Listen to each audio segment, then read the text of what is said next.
Leaders, I got something to tell you. A resource is coming your way very soon called the Presentation Blueprint. This is a step-by-step guide. It's a plan to help you prepare with clarity and deliver with confidence. You will crush your next presentation because it will be organized, it will be clear, and it will be ready to deliver in a powerful way. Get ready for this product because it's coming soon. Welcome to the Speak with People podcast. My name is Jason Raitz. I'll be your host, and this podcast exists to help you improve your communication skills. Whether you communicate one-on-one, to a team, from a stage, or from behind a screen, we know that when we improve our communication skills as leaders, it exponentially changes everything. It improves our relationships, it improves our leadership skills, and it improves our business skills. So let's get ready to dive into this next episode.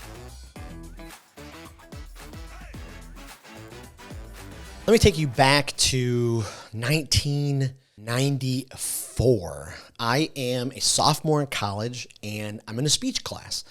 And we're given our first assignment. We have to do a speech at the end of the next week, and we have to persuade someone to come, over to our line of thinking. And so I'm like, okay, I wasn't terrified of getting up in front of people, but I was more terrified of actually speaking in front of people. I had always kind of been a class clown. I got up and made people laugh. I told stories, but the fear of like, oh my goodness, how do I get up in front of people? How do I overcome the nerves in my stomach? How do I make all of this happen? And so I leave class that day.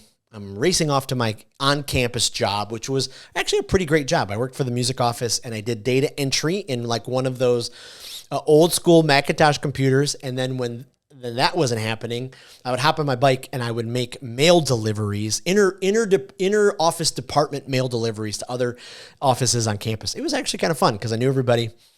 But all week long, I'm preparing for this thing, and I'm just so unorganized. I got thoughts over here. I got Post-it notes. I got handwritten things. I go to the library, right? Because back in 1994, we didn't have computers in our dorm room. We had to go and we had to search for things in books. And I'm like, well, what am I doing? And so I spent so much time just trying to get organized. If you walked up to my desk, it looked like a bomb went off because there was papers everywhere. There was books open. There was papers crumbled up. And I just didn't know how to take all of my thoughts, all of my research, all of my ideas, all of the great stuff that I had captured from other people, and I didn't know how to put it into one presentation. I didn't know how to put it into one sentence that would give people the answer to the question after they heard me speak. Well, what did Jason talk about? I didn't know how to do that. I was a mess, and the nerves were starting to overtake me. Oh my goodness. I didn't know how to do all of that. So fast forward a year, I had transferred to a different college. And so all of a sudden now I'm in a different type of speech class. And this guest professor comes in and he lays out this plan. And I was absolutely blown away. I'm like, this is the perfect structure. And it wasn't his. It was from an amazing author and speaker by the name of Ken Davis, Ken Davis came up with a structure method called the SCORE method, SCORRE. S stands for subject. So you start with the subject. What are you going to talk about? Then the C is central theme. And now you take like the part of the subject you're talking about. Then the O is objective. What's the objective statement that you're going to say over and over throughout your talk that will help people know what you're talking about, persuade them, whatever you're doing with your speech. The first R is the rationale. So what are the steps to help you believe that the objective is correct? The second R is resources. What are the stories? What are the pictures? What are the videos? What are the data? What are the different props you're going to use to be able to bring your presentation alive? And then the E is evaluation.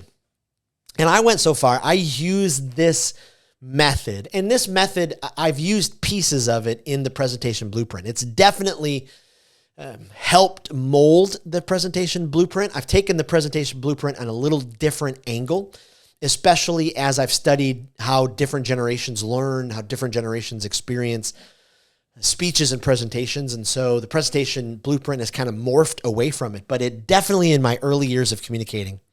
And I actually went to, for years, Ken Davis hosted what he called the Dynamic Communicators Workshop. And I went to one in the mountains of Colorado, and it was just absolutely gorgeous. And you're there with 200 other leaders who are learning how to communicate. And then you get into a room and you speak with each other, and then they evaluate you and give you feedback. I mean, it was just such a powerful experience. But that guest professor, he presented the score, and something clicked inside of me, right? It clicked. Just like when I was helping my dad and the general contractor in high school as a summer job, and they would hand me the blueprint and say, okay, this is the things you got to measure. This is the way that these pieces go together. The same thing happened. All of a sudden, I went to my dorm room and I went to my desk and I took all of my notes and I was able to condense them. I was able to put them in. It was like an early version of AI. It didn't operate as quick, but you're able to take all of those resources and put them in. And this is why the presentation blueprint is so important to your communication success. This is why the next time that you get up in front of your team at work, the next time that you present something over a Zoom training, the next time you speak to a breakout at a conference, the next time that you give a sales presentation, you got to be ready. You got to be ready. You got to be prepared. You've got to be organized. And so that's why this second week we're talking about how to organize your presentation. I mean, quite simply, how to organize it. And again, there are lots of different ways to do this. There are lots of different versions. This is just has worked for me. And for me, it's a proven successful system. It's a step-by-step plan. There's 6 steps to this plan that help you prepare with clarity and deliver with confidence. And there is nothing better than delivering with confidence. And I'm not talking about the arrogant, know-it-all, tool kind of confidence where you get up and you just have this air to you where you're looking down at everyone. That's not it at all. I'm talking about the kind of humble confidence where you're able to command a room because, and we've talked about this numerous times in the podcast, because you have their best interest at mind. Because it's no longer about you as a communicator. It's all about their success. And when you get to that place, oh my goodness. That's why we put together a whole course called the Speak Like a Leader course, right? For the everyday professional leader who wants to be able to speak with confidence, who wants to be able to deliver with clarity.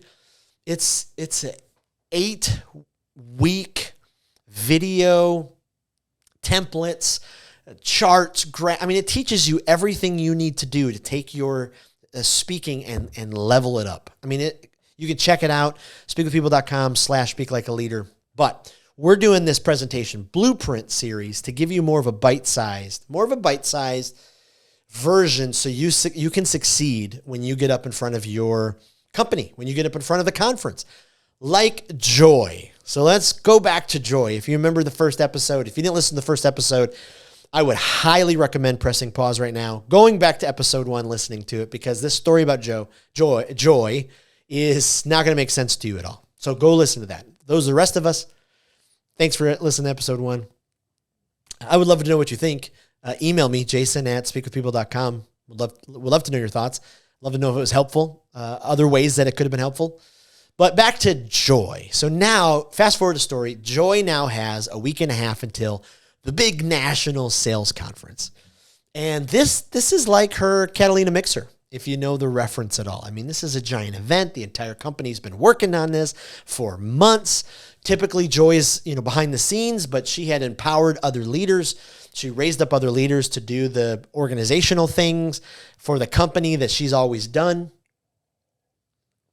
which again, were all part of her supervisor's master plan. Because every good leader, every good supervisor, they have a growth plan for the people they lead. They encourage and challenge and spur on their team to have their own growth plan. And then they have a growth plan that most often than not takes it just a little bit further, is able to push them out of the nest just a little bit further every single time. And so that's what was happening in this situation. So Joy now, after all those restless nights, all those sleepless nights, all the not eating, all this, she was like me. She had organization stuff everywhere. She had documents. She had stuff from articles. She had stuff from books. She had YouTube. I mean, it was everywhere. In one night of sitting with the presentation blueprint, she was able to take all of those ideas and scale them down into her presentation that was organized, that was clear, and that was going to be captivating because she had her audience's best interest at heart. This was not about Joy anymore. Now it was about delivering the content in a way that would help her audience. So her and her supervisor had a great laugh about it. She presented it. They came up with some ideas to move some things around. And she just kept working on it more and more. And by the time there was 4 days left, I mean, she was so ready. She was like a volcano, right? She was ready to explode. Any and every person who walked up to her in her office was like, Joy, are you, even before they could finish the sentence, she was saying, I can't wait. And she would like go into it because she knew her big idea statement. She knew the problems she was solving. She knew what her audience needed to know. She knew what they needed to do. She knew the bridge of creating the solutions. I mean, she was ready. She practiced it because step 5 of the blueprint, we're going to get to that in a later episode, is how to prepare in a way that creates this urgency in delivery. Because the better you prepare, it will create more of an urgency and you'll be so ready to deliver. So 4 days before, I mean, she is just unbelievably ready to share. Let me do this. Let me walk you through the second step. The second step of this blueprint process so you know what you need to do. The first step, we talked about it. We got to get organized. We got to get the event details organized. Now, the second step, we are now going to get the clarity details organized. These are what I call the focus details. And so this is why you've got to go to speakwithpeople.com/the presentation blueprint. And you've got to download step 2. It's the freebie. Yes, we're going to ask you for your email address, but I personally think you should be on our email list anyway. You'll get an email every week. We call it the communication guide. There's weekly tips. There's such great information in there. And so get that freebie and get it open right now, especially if you're listening to this, or come back another time when you can listen to this while it's open, because I'm going to walk through this with you. And this is really, this is the nuts and bolts, right? This is the meat and potatoes. This is the most important part of the process. This is you wrestling with all of the stuff you've already done. So up until this point, you've got all your stuff organized. Now you're gonna take all the stuff you've been brewing on. Okay, so for every time that you present, every time that you put together a presentation, you are going to work on all of your content. Right? Where are you getting the stuff that you're going to talk about? Is it all in your head? Is it stuff that you read before? Do you know, I'm a stickler on this. If I'm going to read a quote, I always cite it. If I talk about somebody else's information, like I did at the beginning of this episode, I talked about Ken Davis's information. I think you should go to Amazon. You should buy his book, Dynamic. Oh my goodness. I'll post it in the show notes and I'll post it in the community Facebook group. You should absolutely get it.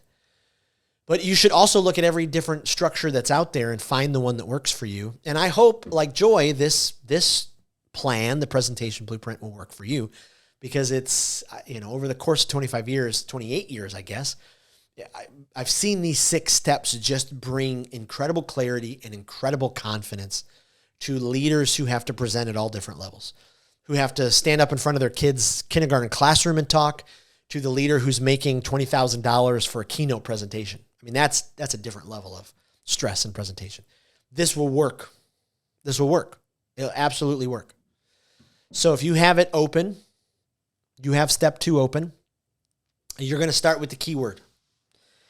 And so this is the one keyword that describes or defines your speech or presentation. This is the overall subject. This is where I've borrowed. This is where the SCORE method that I talked about earlier influenced this.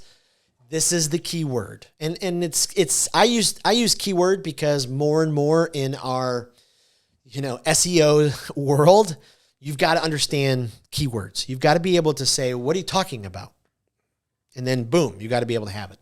So that's the keyword. And this is not like, this is the 30,000 foot view of your speech or presentation. Okay, the key word is the 30,000 foot view. Now you go to the key area. And again, right, we're funneling it down. We're shifting all the stuff like the gold prospector does so we can get to the nugget. And what's the key area of the keyword? This is the specific area. You're drilling into the keyword to pull out the one specific area for what you're going to talk about. Because you could be talking about, selling to Generation Z. Okay, that could be your keyword. That could be your big 30,000 foot view area. But your key area could be communicating with Generation Z. You just kind of keep breaking it down. Then on the presentation blueprint, you're going to fill out what's called the problem. Now, here's the reality. Nobody cares about your problem as the communicator, right? They care about their problem. And the moment you start talking, when you're standing up front, they're immediately thinking, why should I listen? Does this have value for me? Is this going to help me? And so if you start your presentation with a beautiful slide about a mountain, and then you thank everybody for being there, and then you go over here and over here and over here, by about the third minute, people are gone. Attention spans are shrinking. Get right to their problem. And so get super focused on the problem that you're solving with your presentation. Every presentation should have a problem. Every presentation. Now, your presentation shouldn't have a problem. It should solve a problem. So when it comes to the key area, what is the problem your audience is facing? And so if you're standing up in front of a group of, millennials in your workplace, and you're talking about, things that don't even apply to them, they may not even understand, you've totally missed the mark on this. This should be practical. It should be real. You should do the research on this. If you know potential people who will be sitting in your presentation, ask them what they think. And you got to think through what's going to hook them and get them to pay attention while you're presenting. What's going to captivate them to the sense where they go, oh, okay, I need help with that. Yeah, that's me. So you got to hook them. That's the problem. That's the problem. And a lot of times what you should do with your problem is think through the negative stakes to this. Donald Miller talks about this. I give him full credit. Donald Miller is the king of this. But you talk about the problem and then you go right to the negative stakes. And so like in my presentation that I deliver to Fortune 500 companies, I delivered any companies really, companies with teams of 2 to 500. I talk about how as leaders, bad communication ends a lot of great movement, momentum, ends a lot of client relationships in our company. And so we got to get to a place where we get rid of the bad communication. I call it unhealthy communication habits. And we replace that with healthy communication habits. We speak with people and not at them. So I go right into some negative stakes. I use some Grammarly research that showed that 9 out of 10 business leaders believe that ineffective communication slows down progress, stops team morale. And then I show another stat where ineffective communication costs companies $1.2 trillion a year, not million, not billion. But if you take up all of the ineffective communication that happens across all the different communication, email, this, that, it's about $1.2 trillion. I mean, that's a lot at stake, right? So you got to know your problem. Then the next box on step 2 of the presentation blueprint is the no. What does your audience need to know about this problem and key area? Okay, what do they need to know? How does it affect them? How does it hinder them? How does it hold them back?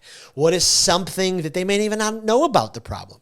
Address it. Try to drill in to the moments and the things that will affect them the most, because that's when they're going to lean in. That's when they're going to go, oh, yeah, I know exactly what they're talking about. And so when Joy was working on her presentation that late at night, when she had gotten all the research and she started putting it all together in the presentation blueprint, this is why so many the lights kept coming on in her mind, because she was like, wait a minute. For weeks, I've just struggled with getting this information organized in a way that it could be understandable, that it could be relevant, that it could come across to people in a powerful way.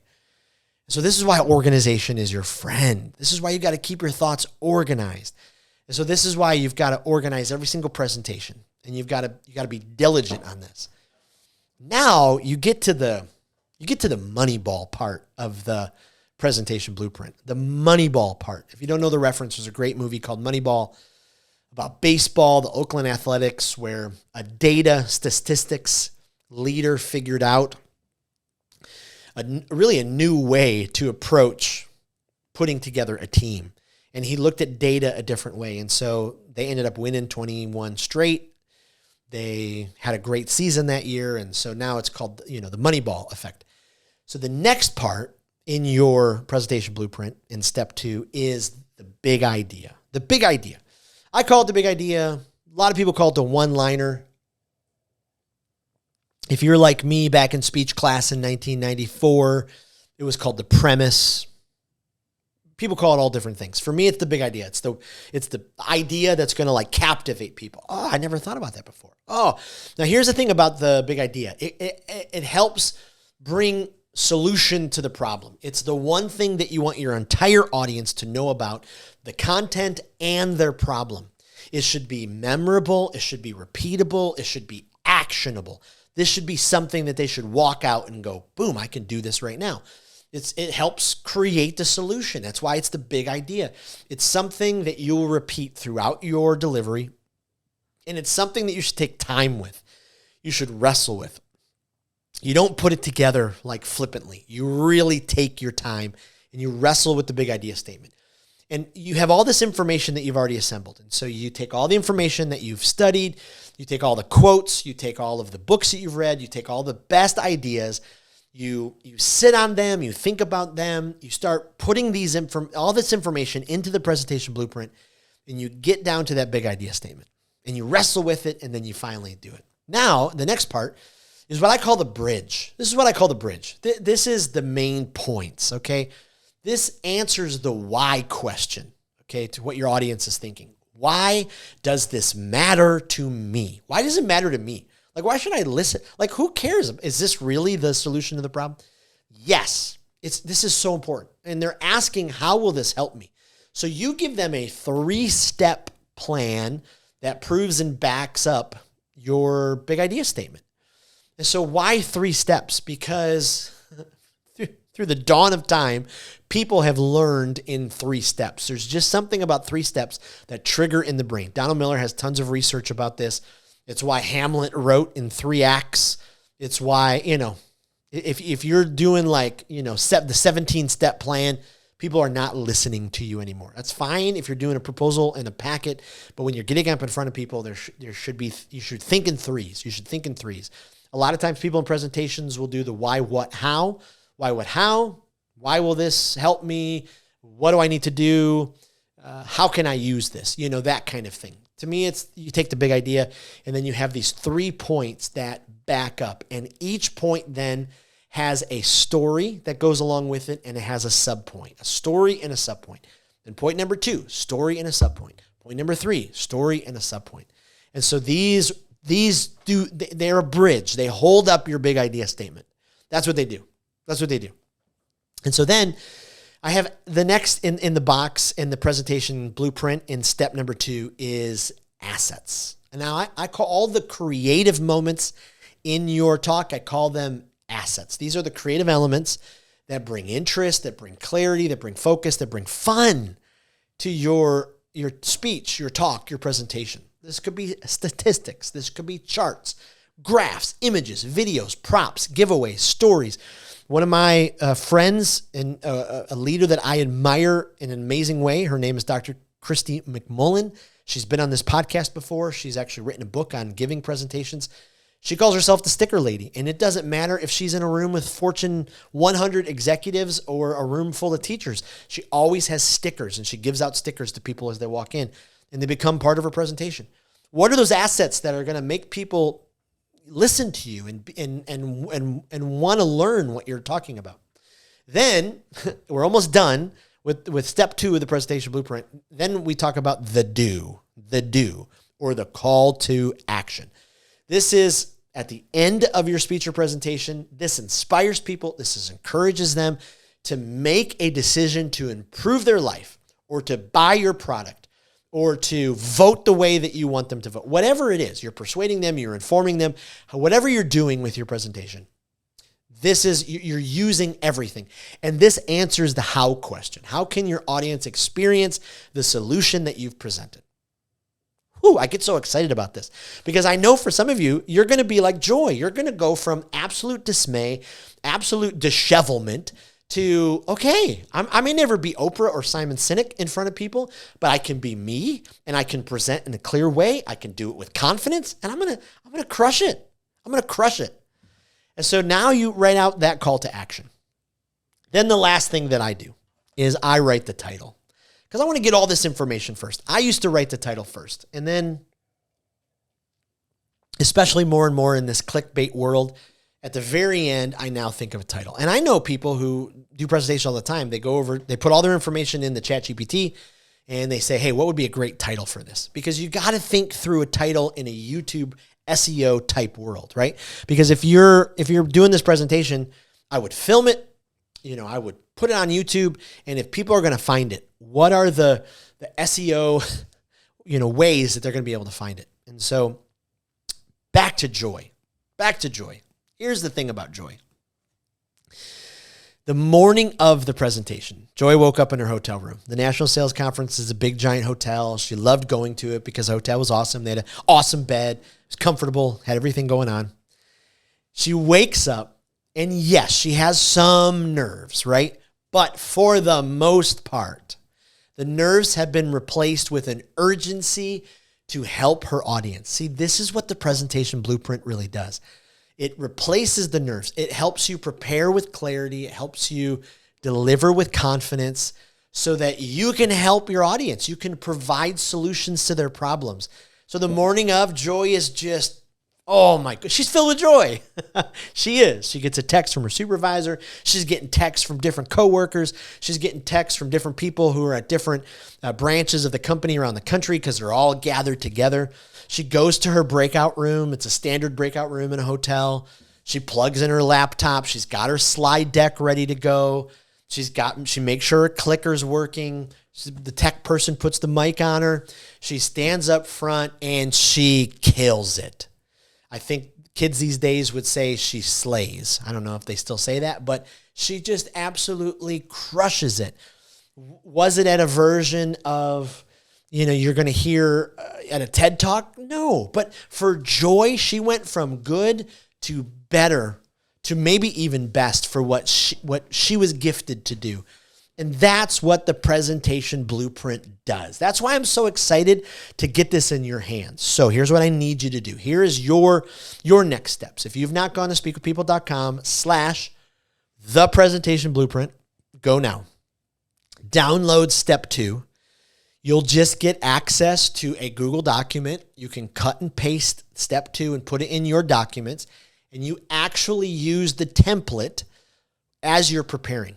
Every single speech presentation I've ever delivered in the history of my life. That's not true. I almost lied. I almost lied because I forgot about technology. For the first 10 years, I didn't prepare at all on a computer. Everything was on a handwritten legal pad. And I wrote out an outline, and then I hand wrote out the notes. Like, oh my goodness, you think back. Now, for the last almost 20 years, everything is in a document. And so I've got thousands of presentations and speeches saved on Google Drive.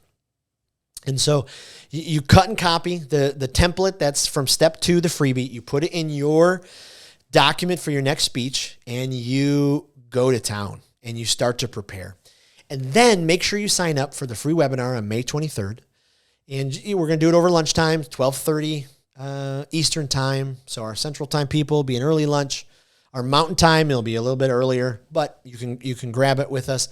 And it's going to be 35 minutes. I'll do some time for Q&A, but would really love to help you. And then over the course of this series in the Speak with People Facebook community group, I'm going to be popping in, doing some live videos, giving you more and more resources, giving you more and more tools, because I want to help you win. I want to help you win like Joy won. And I'm going to tell you more about her presentation in episode 3. So you got to come back. Would you do me a favor? Would you share this with someone who it could help, it could bring some hope to, it could help them succeed in their next presentation? Thanks so much. We'll see you in the next episode on the Speak with People podcast. Well, thank you for joining us on another episode of the Speak with People podcast. We hope that you were encouraged. We hope that you were inspired and challenged to improve your communication skills. I want to thank you again for being a part of the Speak with People podcast community. Make sure you don't miss out on being a part of the Speak with People Facebook community group. Just head to Facebook, type in Speak with People, scroll down and join our community, because every single day we're encouraging each other, we're helping each other to improve our communication skills. Thanks again, and we'll see you in the next episode.